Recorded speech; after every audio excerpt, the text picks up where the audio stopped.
చాలా easy and టేస్టీగా ఇంట్లోనే మనం స్మూతీ అయితే రెడీ చేసుకోవచ్చండి. నా పేరు శైలు, శైలస్ కిచెన్ కి స్వాగతం.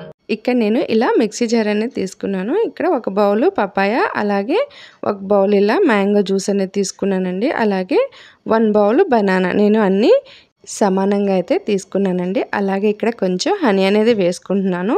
మామూలుగా అయితే మనకి ఫ్రూట్స్లోనే కొంచెం స్వీట్నెస్ అయితే ఉంటుంది, అయినా నేను పైనుంచి కొంచెం హనీ యాడ్ చేశాను. ఇష్టం లేని వాళ్ళు స్కిప్ చేయొచ్చు. ఆ పైన 1 కప్పు మిల్క్ అనేది యాడ్ చేసి కొంచెం ఐస్ క్యూబ్స్ వేసుకొని, ఇప్పుడు ఇక్కడ నేను కొంచెం సాల్ట్ వేసుకుంటున్నానండి. వేసుకుంటే టేస్ట్ బాగుంటుందని యాడ్ చేశాను. ఇలా యాడ్ చేసి మూత పెట్టేసి ఇలా స్మూత్గా అయితే గ్రైండ్ చేసుకుంటాను.